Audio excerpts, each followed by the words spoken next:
Everyone, welcome back to my YouTube channel. ಇವತ್ತು ಮಾಡ್ತಿರೋ vlog ಏನಪ್ಪಾ ಅಂತ ಯೋಚನೆ ಮಾಡ್ತಾ ಇದ್ದೀರಾ. ಸೊ ಆಲ್ಮೋಸ್ಟ್ ಎಲ್ಲ ಹೆಡ್ಲೈನ್ ಅಲ್ಲೇ ನೋಡಿರ್ತೀರಾ ಏನ್ ವ್ಲಾಗು ಅಂತ.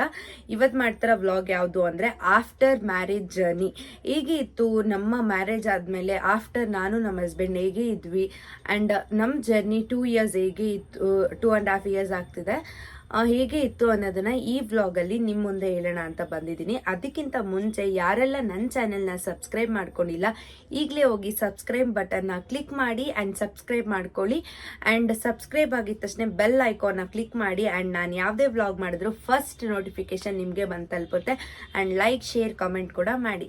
ಅಂಡ್ ನನ್ನ ಲೈಫ್ ಹೇಗಿತ್ತು ಆಫ್ಟರ್ ಮ್ಯಾರೇಜ್ ಅಂತ ಹೇಳಕ್ ಹೋದ್ರೆ, ಅಂಡ್ ನಾನು ಮದುವೆ ಆಗಿದ್ದು ಬಂದು 2021 ಅಂಡ್ ನಮ್ಮಿಬ್ರು ರಿಲೇಶನ್ಶಿಪ್ ಸ್ಟಾರ್ಟ್ ಆಗಿದ್ದು 2020 ನಮ್ಮ ಲವ್ ಸ್ಟೋರಿ ಸ್ಟಾರ್ಟ್ ಆಗಿ 2020 ನಾವು ಮದುವೆ ಆಗಿದ್ದು 2021 20 ಆಲ್ಮೋಸ್ಟ್ ಚೆನ್ನಾಗೇ ಇದ್ವಿ. ಆ್ಯಂಡ್ ಅವ್ರ ಮನೇಲೂ ಗೊತ್ತಿತ್ತು, ನಮ್ಮ ಮನೇಲೂ ಗೊತ್ತಿತ್ತು ನಾವಿಬ್ರು ಕಮಿಟೆಡ್ ಅಂತ. ಸೊ ಏನೂ ಪ್ರಾಬ್ಲಮ್ ಇರಲಿಲ್ಲ. ಸೊ ಸ್ವಲ್ಪ ಇಶ್ಯೂಸಿಂದ ನಾವು ಮೈಸೂರಿಗೆ ಹೋದ್ವಿ. ಅಲ್ಲಿ ನಮ್ಮ ಮದುವೆ ಜರ್ನಿ ಅನ್ನೋದು ಸ್ಟಾರ್ಟ್ ಆಯಿತು. ಮೈಸೂರಲ್ಲಿ ಕೂಡ ನಾವು ಅದನ್ನು ಮೈಂಡ್ಸೆಟ್ಟಲ್ಲಿ ಇರಲಿಲ್ಲ. ಸೊ ಏನಕ್ಕೆ ಇದೇ ಥರ ಇರೋದು, ಸೊ ಮದುವೆ ಆಗೋಣ ಅಂತ ಇಬ್ಬರು ತಲೆಗೂ ಬಂತು. ಸೊ ಅದು ಏನೇನೋ ಅನ್ಎಕ್ಸ್ಪೆಕ್ಟೆಡ್ ಆಗಿ ಮದುವೆನೂ ಆಯಿತು. ಸೊ ಯಾವ ಪೇರೆಂಟ್ಸು ಬಂದಿಲ್ಲ. ಸೊ ನಾವೇ ಮದುವೆ ಮಾಡ್ಕೊಂಡಿದ್ದು. ಆ್ಯಂಡ್ ನಾನು ನಂಬಿರೋ ದೇವ್ರು ಇದೆ ಚಾಮುಂಡೇಶ್ವರಿ ಅಮ್ಮ, ಆ ದೇವ್ರ ಮುಂದೆನೇ ನಾವು ಮದುವೆ ಆಗಿದ್ದು. ಆ ದೇವ್ರ ಮುಂದೆ ಮದುವೆ ಆದಾಗಿಂದನೂ ಚೆನ್ನಾಗೇ ಇದ್ವಿ. ಆ್ಯಂಡ್ ನಮ್ಮ ಜೊತೆ ಎಲ್ಲ ಫ್ರೆಂಡ್ಸ್ ಎಲ್ಲ ಇದ್ದರು. ಅದಾದಮೇಲೆ ಫ್ರೆಂಡ್ಸ್ ಎಲ್ಲ ಬೆಂಗಳೂರಿಗೆ ಬಂದುಬಿಟ್ರು. ನಾವಿಬ್ಬರೇ ಇದ್ವಿ ಅಲ್ಲಿ ಅದೇ ಮನೇಲಿ. ಆವಾಗಿರೋ ಪರಿಸ್ಥಿತಿಗೆ ಆ ಮನೇಲಿ ನಮಗೆ ಊಟಕ್ಕೂ ತುಂಬ ಕಷ್ಟ ಇತ್ತು. ನಿಜ, ಊಟಕ್ಕೂ ಸಖತ್ ಕಷ್ಟ ಇತ್ತು ಅವಾಗ. ಒಂದೊತ್ತು ಊಟಕ್ಕೂ ಎಲ್ಲರಿಗೂ ತುಂಬಾ ಕಷ್ಟ ಇತ್ತು. ಹಂಗಾಗಿ ಒಂದು 3 ಡೇಸಲ್ಲಿ 2 ಸಲ ತಿಂತಿದ್ವಿ, ಆ ಥರ ಇತ್ತು. ಇವಾಗ ನನ್ನ ಹತ್ರ ದುಡ್ಡು ಅಡ್ಜಸ್ಟ್ ಆದ್ರೂ ನನ್ನ ಫ್ರೆಂಡ್ಸ್ಗೆಲ್ಲ ಕೊಡಿಸ್ಬೇಕಲ್ಲ. ಸೊ ಅವ್ರ ಹತ್ರನೂ ದುಡ್ಡು ಇರ್ತಿರ್ಲಿಲ್ಲ, ನನ್ನ ಹತ್ರನೂ ದುಡ್ಡು ಇರ್ತಿರ್ಲಿಲ್ಲ, ಯಾರ ಹತ್ರನೂ ದುಡ್ಡು ಇರ್ತಿಲ್ಲ. ಅಂಥ ಪರಿಸ್ಥಿತಿಲಿ ನಾವು ಮೈಸೂರಿಗೆ ಹೋಗಿದ್ದು.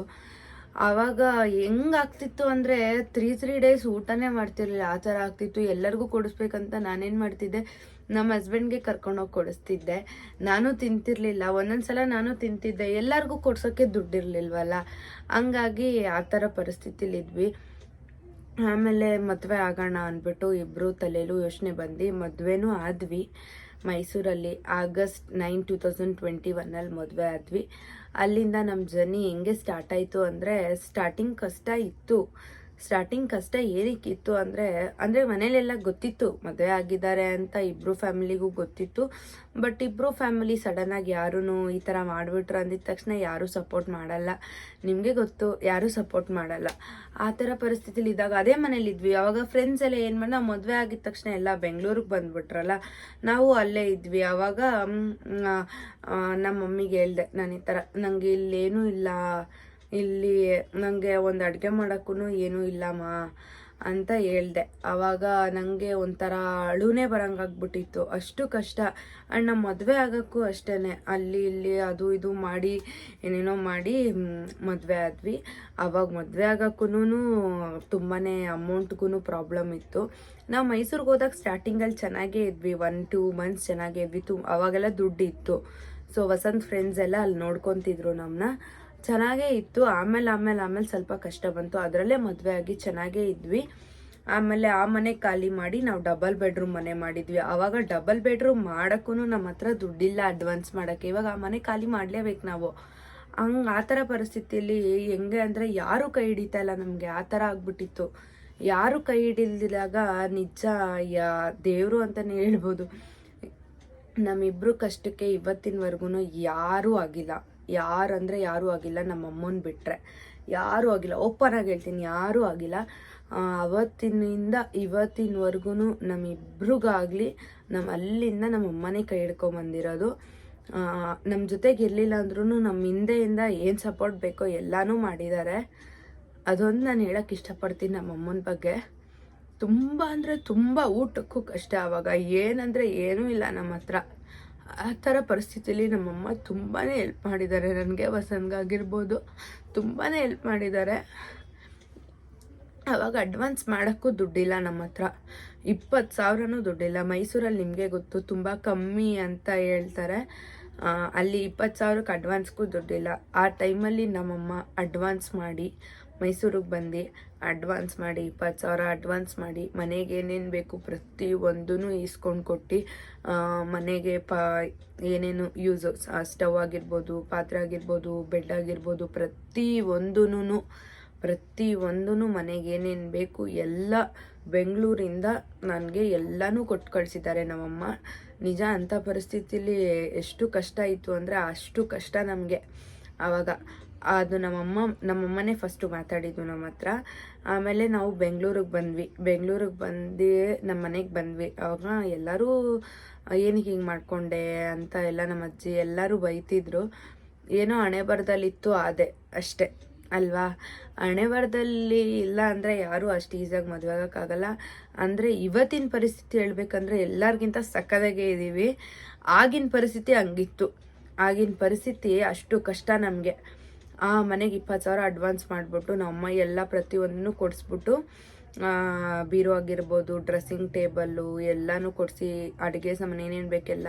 ಆಮೇಲೆ ನಂಗೆ ಅಡುಗೆನೂ ನಿಜ ಮಾಡೋಕ್ಕೆ ಬರ್ತಿರ್ಲಿಲ್ಲ. ಏನೂ ಸ್ಟಾರ್ಟಿಂಗ್ ಮದುವೆ ಆದಾಗ ಏನೂ ಮಾಡೋಕ್ಕೆ ಬರ್ತಿರ್ಲಿಲ್ಲ. ನಾನು ಡೈಲಿ ಅಲ್ಲಿಂದ ಫೋನ್ ಮಾಡಿ ಏನು ಮಾಡಬೇಕಮ್ಮ, ಹೆಂಗೆ ಮಾಡಬೇಕಮ್ಮ ಅಂತ ಕೇಳ್ಕೊಂಡು ಒಂದೊಂದೇ ಅಡುಗೆ ಮಾಡೋದನ್ನ ಕಲಿತೆ. ಆಫ್ಟರ್ 1 ಮಂತ್ ಅಂತ ಅಂದ್ಕೊಳ್ಳಿ. ಆಫ್ಟರ್ 1 ಮಂತ್ ವಸಂತ್ ಅವ್ರ ಪೇರೆಂಟ್ಸ್ ಕೂಡ ನಮ್ಮ ಹತ್ರ ಮಾತಾಡಿದ್ರು. ಎಲ್ಲರ ಮನೇಲೂ ಈ ಥರ ಮಾಡಿಕೊಂಡ್ರೆ ಮಕ್ಕಳು ಯಾರಿಗೆ ತಾನೇ ಕೋಪ ಬರೋಲ್ಲ, ಎಲ್ಲರಿಗೂ ಕೋಪ ಬಂದೇ ಬರುತ್ತೆ. 1 ಮಂತ್ ಅವರು ಮಾತಾಡಿರಲಿಲ್ಲ ನಮ್ಮ ಹತ್ರ. ಆಮೇಲೆ ಮೈಸೂರಿಗೆ ಅವರು ಬಂದಿದ್ದರು. ಮೈಸೂರಿಗೆ ಬಂದು ಏನೋ ಆಯಿತು, ಆಗಿದ್ದಾಗೋಯ್ತು, ಇನ್ಮೇಲೆ ಚೆನ್ನಾಗಿರಿ ಅಂತಲೂ ಹೇಳಿದ್ರು. ಅವರು ಚೆನ್ನಾಗಾದರು, ಮೈಸೂರಿಗೆ ಬರ್ತಿದ್ರು, ನಾವು ಬೆಂಗಳೂರಿಗೆ ಬರ್ತಿದ್ವಿ ಅವ್ರನ್ನ ನೋಡೋಕ್ಕೆ, ನಮ್ಮ ಪೇರೆಂಟ್ಸ್ನ ನೋಡೋಕ್ಕೆ ಬರ್ತಿದ್ವಿ. ಆಮೇಲೆ ಎಲ್ಲ ಚೆನ್ನಾಗಾದ್ವಿ. ಆ್ಯಂಡ್ 3 ಮಂತ್ಸ್ ಅಲ್ಲೇ ಇದ್ವಿ. ಅಡ್ವಾನ್ಸ್ ಎಲ್ಲ ಮಾಡಿದಾಗೆಲ್ಲ ಅಡ್ವಾನ್ಸ್ ಎಲ್ಲ ನಮ್ಮಮ್ಮ ಮಾಡಿಕೊಟ್ರಲ್ಲ, ಹಂಗಾಗಿ ಎಲ್ಲ ಚೆನ್ನಾಗೇ ಇತ್ತು. ಅಲ್ಲಿಂದ ಏನೂ ಪ್ರಾಬ್ಲಮ್ ಇರಲಿಲ್ಲ. 3 ಮಂತ್ಸ್ ಚೆನ್ನಾಗೇ ಇದ್ವಿ, ಅಲ್ಲೇ 3 ಮಂತ್ಸ್ ಇದ್ವಿ. ಆಮೇಲೆ ಎಲ್ಲ ಪೇರೆಂಟ್ಸ್ ಎಲ್ಲ ಹೇಳಿದ್ರು, ಸೊ ನಾವೆಲ್ಲ ಬೆಂಗಳೂರಲ್ಲಿದ್ದೀವಿ, ನೀವು ಮಾತ್ರ ಯಾಕೆ ಮೈಸೂರಲ್ಲಿದ್ದೀರಾ? ಇಬ್ಬರು ಮನೇಲೂ ಹಂಗೆ ಹೇಳಿದ್ರು, ನೀವು ಮಾತ್ರ ಯಾಕೆ ಬೆಂಗಳೂರಿಗೆ ಬರಬಾರ್ದು, ಮೈಸೂರಲ್ಲೇ ನೀವಿಬ್ಬರು ಯಾಕೆ ಇರಬೇಕು ಅಂತ ಹೇಳಿದ್ರು. ಆ್ಯಂಡ್ ನಾವು ಅದನ್ನು ಮೈಸೂರಿಂದ ಬರೋಣ, ಬೆಂಗಳೂರಿಗೆ ಹೋಗ್ಬಿಡೋಣ, ನಮ್ಮ ಪೇರೆಂಟ್ಸ್ ಎಲ್ಲ ಅಲ್ಲೇ ಇದ್ದಾರೆ, ನಾವ್ಯಾಕೆ ಇಲ್ಲಿರಬೇಕು ನನಗೂ ಅನ್ನಿಸ್ತು. ನಾವು ಇದ್ದಿದ್ದು ಊರನ್ನ ಬಿಟ್ಟು ಬೇರೆ ಊರಲ್ಲಿ ಹೋಗಿರ್ಬೇಕಾ ನಾವು? ಯಾಕೆ, ಅದು ಏನೋ ಸಮ್ ಇಶ್ಯೂಸಿಂದ ನಾವು ಹೋದ್ವಿ, ಅಲ್ಲೇ ಮದುವೆ ಆದ್ವಿ, ಸೊ ಅಲ್ಲೇ ಮನೆ ಮಾಡ್ಕೊಂಡಿದ್ವಿ. ಸೊ ಇವಾಗ ಯಾಕೆ ಬೆಂಗಳೂರಲ್ಲಿ ಹೋಗಿರಬಾರ್ದು ಅಂತ ನಾನು ಯೋಚನೆ ಮಾಡಿದೆ. ಬಟ್ ನಮ್ಮ ಹತ್ರ ಬೆಂಗಳೂರಿಗೆ ಬರೋಕ್ಕೂ ದುಡ್ಡಿಲ್ಲ, ಆ ಥರ ಆಗ್ಬಿಟ್ಟಿದೆ. ಹೆಂಗಾಗ್ಬಿಟ್ಟಿದೆ ಅಂದರೆ ಪರಿಸ್ಥಿತಿ, ಬೆಂಗಳೂರಿಗೆ ಬರೋಕ್ಕೂ ದುಡ್ಡಿಲ್ಲ. ಇನ್ನೊಂದೇನಂದರೆ ಮೈಸೂರಲ್ಲಿ 20,000 ಅಡ್ವಾನ್ಸ್ಗೂ ಮನೆ ಸಿಗುತ್ತೆ, ಬೆಂಗಳೂರಲ್ಲಿ ಸಿಗುತ್ತಾ 50,000 ಕಮ್ಮಿ ಇಲ್ದಿರೆ ಸಿಗಲ್ಲ. ಹಂಗಾಗಿ ನಮ್ಮ ಹತ್ರ ಬೆಂಗಳೂರಿಗೆ ಬರೋಕ್ಕೂ ದುಡ್ಡಿಲ್ಲ. ಯೋಚನೆ ಮಾಡ್ತಾ ಇದ್ದೀವಿ ಏನು ಮಾಡೋದು ಅಂತ. ನಾವು ಮೈಸೂರು ಮನೆ ಖಾಲಿ ಮಾಡಬೇಕು ಅಂದರೆ ಏನಂದ್ರು ಅವರು, ನೀವು ಇನ್ನೂ 3 ಮಂತ್ಸ್ ಆಗಿದೆ ಅಷ್ಟೇ ಬಂದು, ನಾವು ಅಡ್ವಾನ್ಸ್ ಕೊಡೋಕ್ಕಾಗಲ್ಲ, 20K ಕೊಡೋಕ್ಕಾಗಲ್ಲ, ನೀವು ಬಾಡಿಗೆ ಅಡ್ವಾನ್ಸ್ ಕೊಡಲ್ಲ, ಮನೆ ಖಾಲಿ ಮಾಡಿ ಅಂದರು. ಸೊ ನಮ್ಮ ಪೇರೆಂಟ್ಸ್ ಎಲ್ಲ ಬನ್ನಿ ಬೆಂಗಳೂರಿಗೆ ಅಂತ ಹೇಳಿದ್ರು. ಸೊ ನಾವು ಅಲ್ಲಿಂದ ಅಡ್ವಾನ್ಸು ಇಸ್ಕೊಂಡಿಲ್ಲ 20,000ನ. ಇವತ್ತು ಹೇಳ್ತೀನಿ, ನಾನು ಅಡ್ವಾನ್ಸ್ ಇಸ್ಕೊಂಡಿಲ್ಲ 20,000. ಅಲ್ಲಿಂದ ನಾವು ಎಲ್ಲನೂ ಮನೆ ಖಾಲಿ ಮಾಡ್ಕೊಂಡು ಬಂದ್ವಿ. ಎಲ್ಲ ಐಟಮ್ಸ್ ಎಲ್ಲ ತೊಗೊಂಡು ಬೆಂಗಳೂರಿಗೆ ಶಿಫ್ಟ್ ಆದ್ವಿ. ಬೆಂಗಳೂರಿಗೆ ಶಿಫ್ಟ್ ಆಗೋಕ್ಕಿಂತ ಮುಂಚೆನೇ ಬೆಂಗಳೂರಿಗೆ ಬಂದು ಮನೆ ನೋಡಿದ್ವಿ. ಮನೆ ಯಾವ ಥರ ನೋಡಿದ್ವಿ ಅಂದರೆ, ಸ್ಟಾರ್ಟಿಂಗಲ್ಲಿ ಸೀಟ್ ಮನೆ ನೋಡಿದ್ದೆ ನಾನು ಆ್ಯಕ್ಚುಲಿ.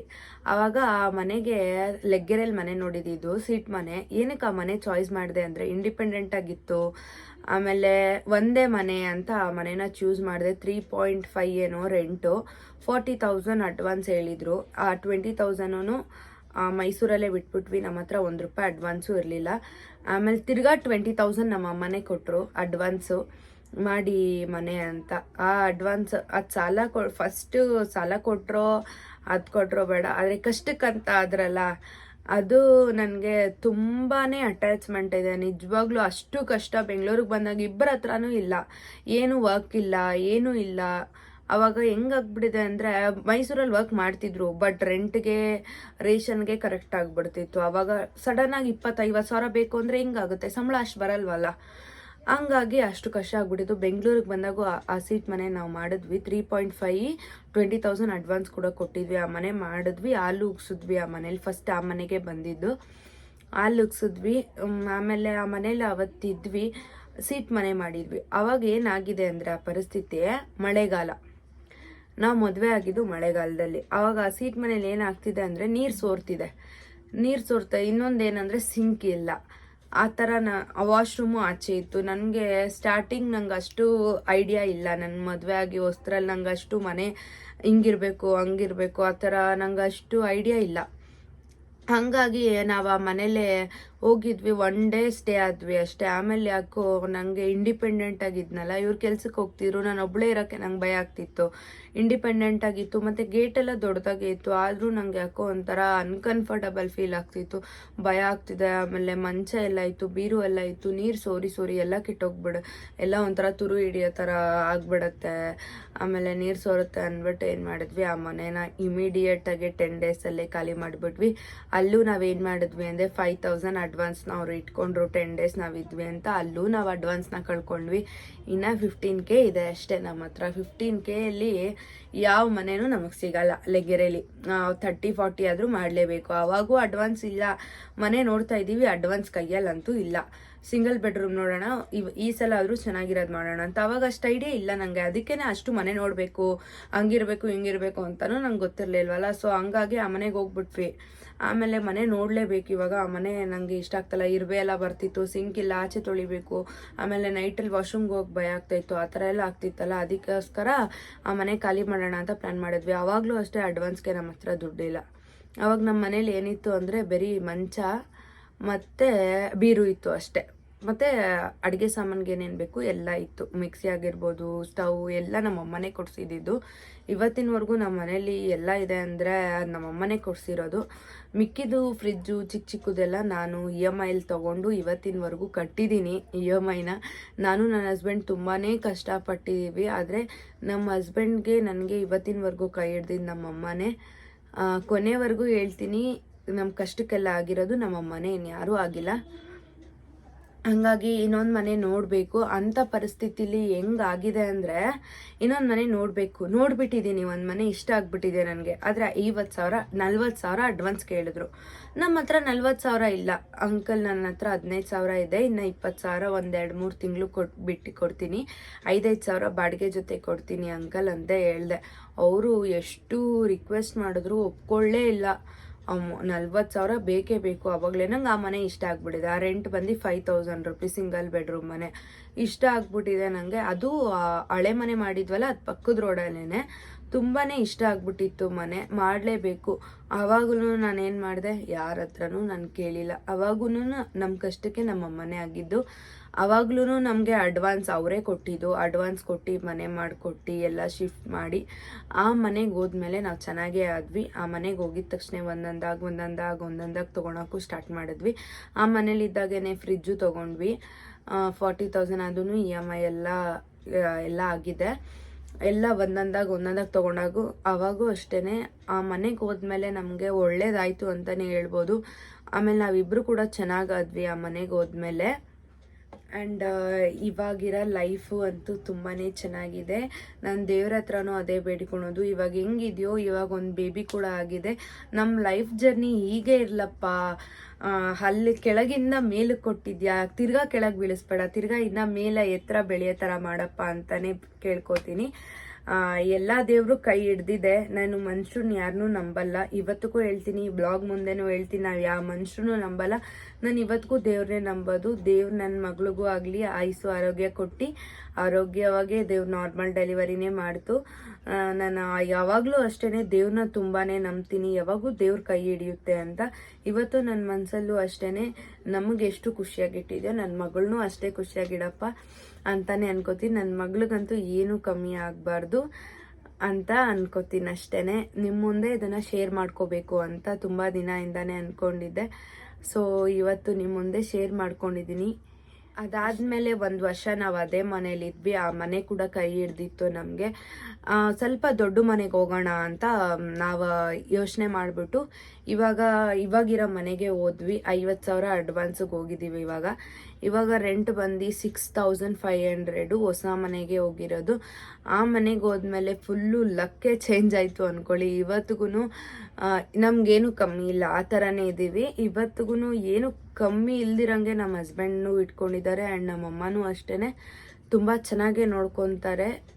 ಏನೇ ಒಂದು ಕಷ್ಟ ಆದ್ರೂ ಯಾವ ಪೇರೆಂಟ್ಸು ಕೈ ಬಿಡಲ್ಲ ಅಂತಾರಲ್ಲ, ಅಂಥದ್ರಲ್ಲಿ ನನ್ನ ಪೇರೆಂಟ್ಸ್ ಅಂತೂ ನಿಜ ಗ್ರೇಟ್ ಅಂತಲೇ ಹೇಳ್ಬೋದು. ಎಂಥ ಪರಿಸ್ಥಿತಿ ಬಂದ್ರೂ ಎಷ್ಟೇ ಸಲ ಆಗಿರ್ಬೋದು ಮನೆ ಅಡ್ವಾನ್ಸ್ಗೆ ಅಂತ ಅಲ್ಲ ಹೆಲ್ಪ್ ಮಾಡಿರೋದು. ಪ್ರತಿ ಒಂದಕ್ಕೂ ನನಗೆ ವಸಂತ್ಗಾಗಿರ್ಬೋದು ಪ್ರತಿ ಒಂದರಲ್ಲೂ ನಮಗೆ ಹೆಲ್ಪ್ ಮಾಡಿದ್ದಾರೆ ನಮ್ಮಮ್ಮ. ಅವರೊಬ್ಬರೇ ನಮಗೆ ತುಂಬ ಸಪೋರ್ಟಿವ್ ಆಗಿದ್ದಿದ್ದು. ಅವಾಗ ಏನೇ ಒಂದು ತೊಗೋಬೇಕು ಅಂತ ಬೇರೆಯವ್ರನ್ನ ನೋಡಿದ್ರೆ ಏನು ಅವ್ರ ಮನೇಲೆಲ್ಲ ವಾಷಿಂಗ್ ಮಿಷಿನ್ ಫ್ರಿಜ್ ಎಲ್ಲ ಇದೆ, ನಮ್ಮ ಮನೇಲಿ ಏನೂ ಇಲ್ಲ, ಆ ಥರ ನನಗೆ ಫೀಲ್ ಆಗ್ತಿತ್ತು. ಅಂಥ ಪರಿಸ್ಥಿತಿಲಿ ಹಳೆ ಮನೇಲಿ ಒಂದೊಂದಾಗಿ EMI ತೊಗೊಂಡೆ. ಅದೂ EMI ಕೂಡ ನನ್ನ ಹೆಸರಲ್ಲಿ ಆಗಿಲ್ಲ. ಸೊ EMI ಕೂಡ ಡೌನ್ ಪೇಮೆಂಟ್ ಆಗಲಿ ನಮ್ಮಮ್ಮನ ಹೆಸರಲ್ಲೇ ಲೋನ್ ಮಾಡಿ ನಮ್ಮಮ್ಮನ ಹೆಸರಲ್ಲೇ ನಾನು ಕಟ್ಟಿದ್ದೀನಿ. ಅಂಥದ್ರಲ್ಲಿ ಯಾರೂ ಅಷ್ಟು ಹೆಲ್ಪ್ ಮಾಡಲ್ಲ. ಪೇರೆಂಟ್ಸ್ ಆಗಿರ್ಬೋದು, ನೀನು ಇಷ್ಟಪಟ್ಟು ಮಾಡ್ಕೊಂಡಲ್ಲ ನಾವ್ಯಾಕೆ ಹೆಲ್ಪ್ ಮಾಡಬೇಕು ಅಂತ ಹೇಳ್ತಾರೆ. ಅಂಥದ್ರಲ್ಲಿ ಇವತ್ತಿನವರೆಗೂ ಕೈ ಹಿಡ್ಕೊಂಡು ಬಂದಿದ್ದಾರಂದರೆ ಅದು ತುಂಬಾ ಗ್ರೇಟ್ಫುಲ್ಲು. ಅದಕ್ಕೆ ಎಷ್ಟೇ ಥ್ಯಾಂಕ್ಸ್ ಹೇಳಿದ್ರೂ ಸಾಲಲ್ಲ. ಹಂಗೆ ಅಷ್ಟು ಇದರಲ್ಲೂ ಸಖತ್ ಪರಿಸ್ಥಿತಿ ಅವಾಗ ತುಂಬ ಕಷ್ಟ. ಅಂಥದ್ರಲ್ಲಿ ಇದು ಮಾಡಿದಾರಲ್ಲ ಅದು ತುಂಬಾ ಥ್ಯಾಂಕ್ಸ್. ನೀವು ಅಷ್ಟೇ ಸಪೋರ್ಟ್ ಮಾಡಿದ್ದೀರಾ ಅಂಥ ಪರಿಸ್ಥಿತಿಲೂ ಕೂಡ. ಈಗಲೂ ನಿಮ್ಮ ಸಪೋರ್ಟ್ ಹೀಗೆ ಇರಲಿ. ಇವಾಗಂತೂ ಸಖತ್ತಾಗಿದ್ದೀವಿ. ಇದೇ ಮನೇಲಿ ಪಾಪು ಕೂಡ ಆಗಿದೆ 2 years. ಸಖತ್ತಾಗೆ ಹಂಗೆ ಲೈಫ್ ಕಷ್ಟದಿಂದ ಸುಖ ಬರೋದು ತುಂಬಾ ಕಷ್ಟ ಇದೆ. ಬಟ್ ಫಸ್ಟ್ ಕಷ್ಟ ಇತ್ತು, ಇವಾಗ ನೋಡಿ ಎಷ್ಟು ಚೆನ್ನಾಗಿದ್ದೀವಿ. ಇವಾಗ ಕಣ್ಮುಂದೆ ಬೇಕಾಗಿರೋದೆಲ್ಲ ಕಣ್ಮುಂದೆ ಸಿಗುತ್ತೆ ಅಂತ ಇದರಿಂದ ಅದಕ್ಕೆ ಇಂಥ ಪರಿಸ್ಥಿತಿಗೆ ಬಂದಿರೋ ಕಾರಣ ಈ ಥರ ಎಲ್ಲ ಸಪೋರ್ಟ್ ಮಾಡಿ. ಆ್ಯಂಡ್ ನಮ್ಮ ಹಸ್ಬೆಂಡ್ ಕೂಡ ತುಂಬ ಕಷ್ಟಪಟ್ಟಿದ್ದಾರೆ. ನಾನು ಕೂಡ ತುಂಬ ಸಫರ್ ಮಾಡಿದ್ದೀನಿ, ಕಷ್ಟಪಟ್ಟಿದ್ದೀನಿ. ಸ್ಟಾರ್ಟಿಂಗಲ್ಲಿ ಏನಾದರೂ ಮಾಡಬೇಕು, ಏನಾದರೂ ಮಾಡಿ ಮುಂದೆ ಬರಬೇಕು ಅಂತ ಇದು ಮಾಡಿದ್ದೀವಿ. ಹಂಗಾಗಿ ಎಲ್ಲರೂ ಹೆಲ್ಪ್ ಮಾಡಿದ್ದೀರಾ, ತುಂಬಾ ಥ್ಯಾಂಕ್ಸ್. ನಿಮ್ಮ ಸಪೋರ್ಟ್ ಯಾವಾಗಲೂ ಹಿಂಗೆ ಇರಲಿ ಅಂತ ಅನ್ಕೋತೀನಿ. ಆ್ಯಂಡ್ ಯಾರೆಲ್ಲ ನನ್ನ ಚಾನೆಲ್ನ ಸಬ್ಸ್ಕ್ರೈಬ್ ಆಗಿಲ್ವೋ ಈಗಲೇ ಹೋಗಿ ಸಬ್ಸ್ಕ್ರೈಬ್ ಆಗಿ. ಆ್ಯಂಡ್ ಈ ವಿಡಿಯೋನ ಫುಲ್ ಟಿಲ್ ಕೊನೆವರೆಗೂ ನೋಡಿ. And thank you for watching this video. Love you all. Bye bye.